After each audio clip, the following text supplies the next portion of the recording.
কৃষক জনগোষ্ঠীকে সংগঠিত করার লক্ষ্যে ৩ মাসব্যাপী ইউনিয়ন পর্যায়ে কৃষক সমাবেশের অংশ হিসেবে নেত্রকোনা সদর উপজেলার গাবরাগাতি ইউনিয়নে কৃষক সমাবেশ করেছে কৃষক দল।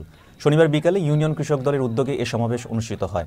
ইউনিয়ন কৃষক দলের সভাপতি আব্দুল মজিদ এর সভাপতিত্বে ও সাধারণ সম্পাদক গোলাম মোস্তফার সঞ্চালনায় সমাবেশে ছাত্রদল, যুবদল, কৃষক দল এবং বিএনপির বিভিন্ন অঙ্গ ও সহযোগী সংগঠনের নেতৃবৃন্দ বক্তব্য রাখেন।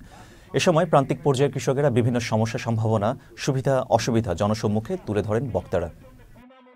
আমরা তো ভোট দিতে পারি নাই, আপনারা ভোট চাইতেও পারি নাই, আপনারা ভোট দিতেও পারেন নাই। এটা বিগত 15 বছরের ইতিহাস।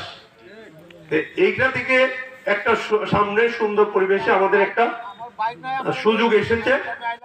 যদি আগামী দিন যে নির্বাচন হওয়ার কথা, সেখানে যদি আমরা ঐক্যবদ্ধভাবে সেই নির্বাচনে অংশগ্রহণ করে দলকে দায়িত্ব অথবা দলকে ক্ষমতা নিতে পারি, তখনই আপনি আমার যে দীর্ঘদিন আমরা যে আন্দোলন সংগ্রাম করলাম সেটার ফসল আমরা উপভোগ করতে পারবো।